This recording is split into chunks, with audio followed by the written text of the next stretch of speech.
Gumamit na ng Remote Operated Vehicle o ROV ang Philippine Coast Guard sa paghahanap sa mga nawawalang sabungero sa lawa ng Taal. Para sa update, magbabalita live mula sa Batangas, si Rainiel Pawid. Rainiel, ginamit na ba yung ROV at may mga bago bang nadiskubre sa lawa sa pamamagitan nito?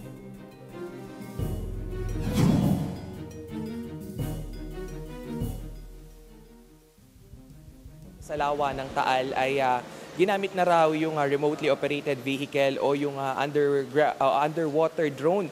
Pero alas 7 ng umaga ay umalis na yan at pumunta na nga doon sa ground zero. Pero naging mailap pa rin itong PCG sa pagpapakita ng aktwal na equipment dito nga sa media. At ngayon at around 11 a.m. ay bumuhos na nga yung ulan dito sa may Laurel, Batangas. Pero yung PCG wala pa namang kumpirmasyon kung kakanselahin na nga yung operasyon ngayong araw. Dahil ng mga nakalipas na araw ay una sa kanilang abiso ay yung malakas nga na current sa ilalim at yung lagay ng panahon. Isa yan doon sa magiging factor kung i-call ba nila na wrap day na o ititigil nga yung operasyon. What we know so far dito nga sa equipment na ito ay 25 kg Cheryl at may kakayanan na mas makakita o makakuha ng larawan o video na mas malinaw doon nga sa lakebed o sa ilalim ng lawa. May capacity rin ito na kumuha ng anumang bagay o posibleng ebidensya doon nga sa ilalim na nagwe-weigh naman o may bigat na hanggang 10 kilo. At yung kailangan pa nating malaman sa ngayon, Cheryl, ay kung yung capacity ba nito ay kagaya noong sa mga technical diver natin na yung 10 kilos ay sapat ba yun dahil nitong mga nakalipas na araw, dalawang sako yung nakuha at may counter din ito or counterpart nito na nakatali na mga sinkers o pabigat na mga bato na isang sako rin. At yun nga, kung sa estimate pa lang natin ay lampas sa 10 kilo na. Ayan yung mga aalamin pa natin hanggang mamaya, Cheryl, at hinihintay pa rin natin sa ngayon yung opisyal na pahayag nitong Philippine Coast Guard kung napagana na ba yung ROV dahil sabi nila bukod doon sa technical diving team ay meron namang PCG team pa rin na hahawak naman doon nga sa nasabing equipment. Cheryl. So kahit may ROV, tuloy pa rin ang pagsisid ng divers? Tama, Cheryl, bali magiging dalawa na niyan yung diving team. Isa nga yung gagamit nitong robotic at pangalawa naman yung technical diving team na 69-man team. Pero yan, yung mga diver natin ay salit-salitan dahil nagkaroon rin tayo ng confirmation kahapon na they're always checking din naman dito sa health, dahil possible dahil sa tagal na rin nitong tinatakbo ng operasyon ay magkaroon na rin ng health risk naman dito sa mga diver. Cheryl. So far, Rainiel, give us an update again, please. Ilang sako na yung naiaangat at ilang sako na yung nakikita nila? At so far, sa pag-describe nila, ay pare-pareho ba ng itsura o kondisyon yung mga sakong ito? Cheryl, since day 0 hanggang ngayong day 5 ay 5 sako pa lang yung nakukuha nga nitong PCG team. At sabi nila, yung unang sako at yung ika-4 at ika-5 ay magkakatulad ng structure at texture na parang sunog. Pero ayun na nga, sinusunod din nila yung naibigay na impormasyon ng forensics team na yung itim na mga hinihinalang buto ay possibly dahil nga na-cover ng putik dito sa ilalim ng lawa o sinunog. Yung second and third na sako, Cheryl, ayun yung wala pa tayong confirmation dahil pinagbawalan na rin ng SOCO team itong kanilang counterpart sa PCG naman na i-open nga para na rin doon sa pagpreserba ng mga ebidensya. Cheryl.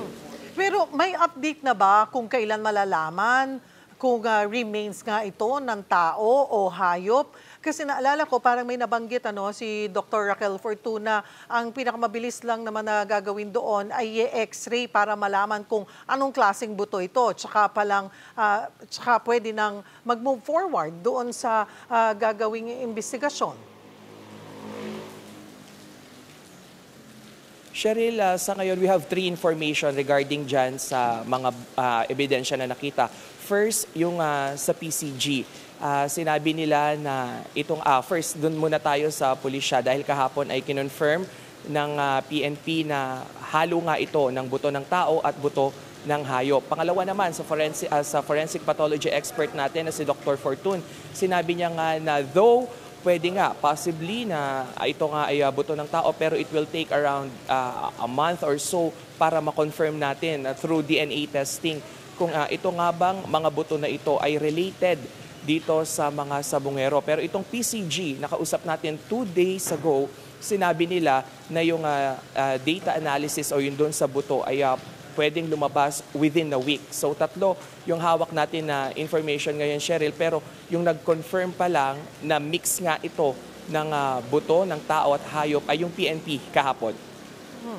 So apektado na ba? Marami na yatang nagrereklamo, no, doon sa mga nag-ooperate dyan na palaisdaan dahil dito sa ginagawang search operation ng PCG. Paano ba? Nakakaabala ba or just because na yung thinking ng mga namimili ng isda dyan, posibleng merong mga mga nabaon nga dyan na remains ng tao kaya naapektuhan yung kanilang kita? Cheryl, the mere fact na pumutok nga yung impormasyon doon nga sa posibilidad na dito hinulog, naging dumping site ito ng mga missing sabongero, ay bumagsak na yung industriya ng tawilis at tilapia. Dito pa lang sa bayan ng Laurel, sa impormasyon na nakuha natin, merong 1,700 cages dito. At nito nga pagputok ng balita na ito, yung 40 tons ng isda na inaangkat nila at dinideliver o dinidistribute sa mga pavilion sa Metro Manila. Swerte na raw kung makakakuha sila ngayon ng 8 toneladang isda. Cheryl, dito naman sa sektor ng turismo, nung isa sa mga nakausap natin na hotel owner ay sinabi nila na talaga namang makikita nga daw yung pagbagsak doon sa kanilang bookings kahit na nitong weekend. Normally, pag weekend ay yung napupuno nga yung kanilang 10 door na paupahan. Pero nitong nakaraang weekend at nung isang weekend pa ay nakita na nga na 1 hanggang 2 na lang. Swerte raw kung umabot pa nga ng 3. Cheryl.